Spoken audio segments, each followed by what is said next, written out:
If you telework, you lose locality pay. That's the gist of a provision in the Federal Employee Return to Work Act, sponsored in the Senate by Louisiana Republican Bill Cassidy. That's not the only challenge to federal pay Cassidy has proposed. We get a look-see at this now from federal employment attorney Stephanie Rapp-Tully of Tully Rinke. Ms. Rapp-Tully, good to have you with us. Thank you so much for having me. Glad to be here.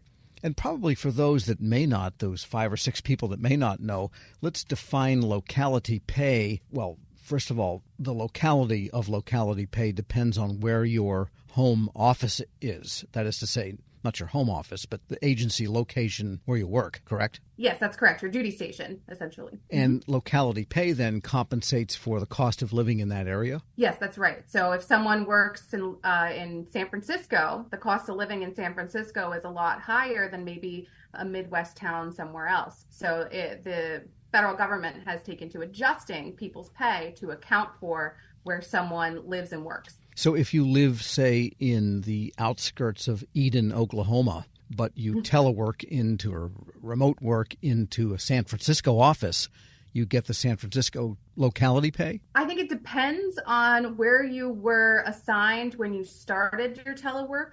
So if you had previously lived in San Francisco and then because you have full-time telework, you moved, it's based on where your duty station is. So it would stay the same. And there were a lot of cases of that happened during COVID. A lot of people moved during COVID.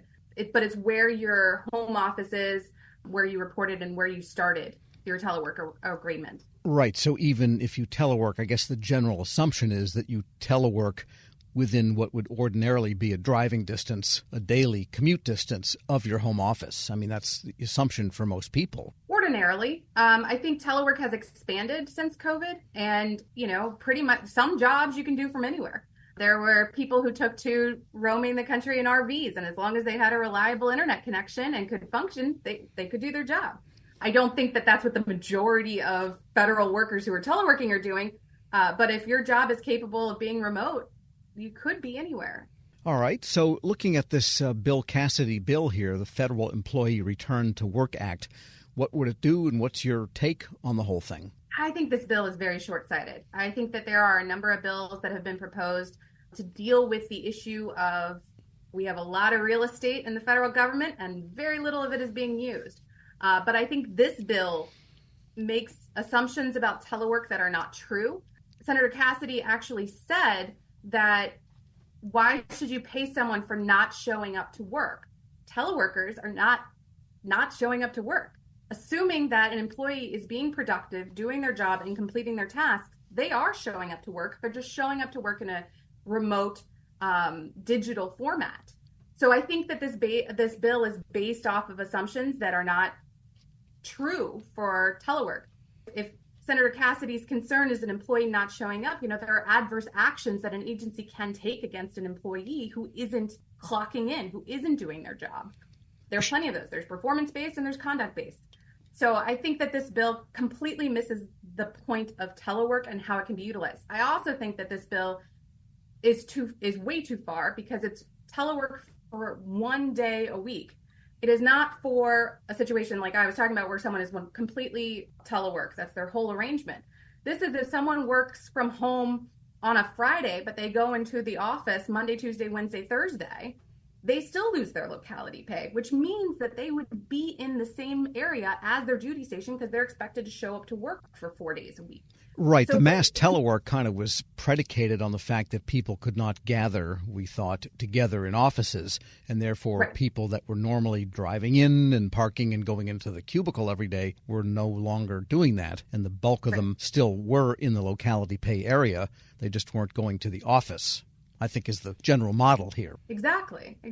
And if, again, it would be a little bit different if he was talking about 100% telework, because then you could have a situation like we talked about where someone is living in Oklahoma, but they're getting locality pay for San Francisco. But you're talking about 1 day a week.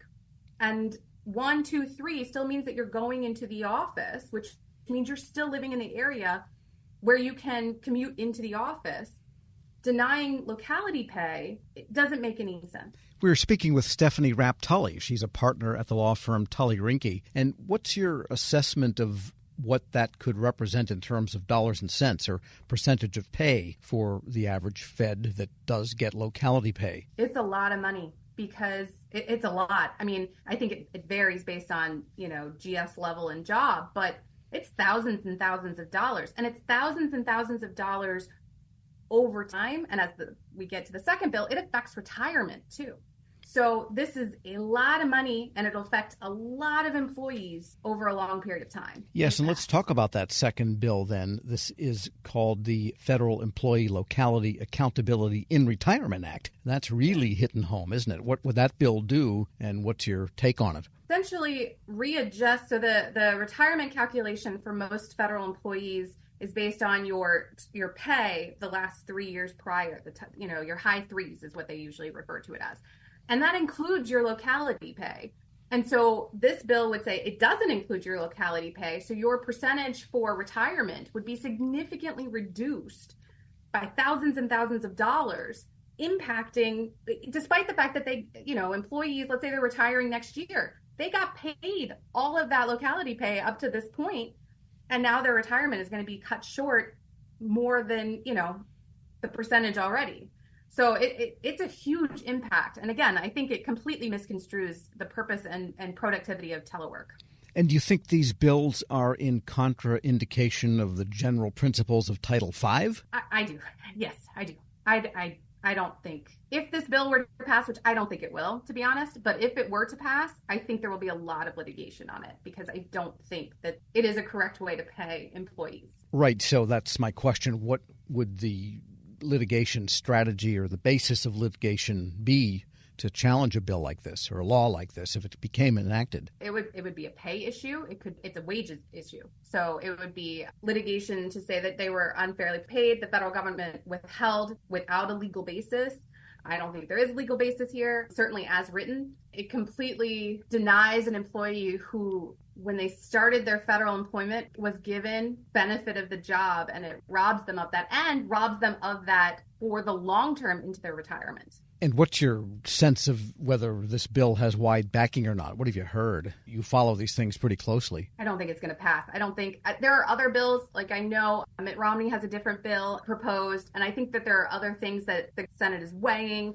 I don't think this particular bill, as written, will pass at all. Federal employment attorney Stephanie Rapp-Tully is a partner at Tully Rinke. Thanks so much for joining me. Thank you so much for having me. Appreciate it. And we'll post this interview at federalnewsnetwork.com/Federal Drive. Subscribe to the Federal Drive wherever you get your podcasts.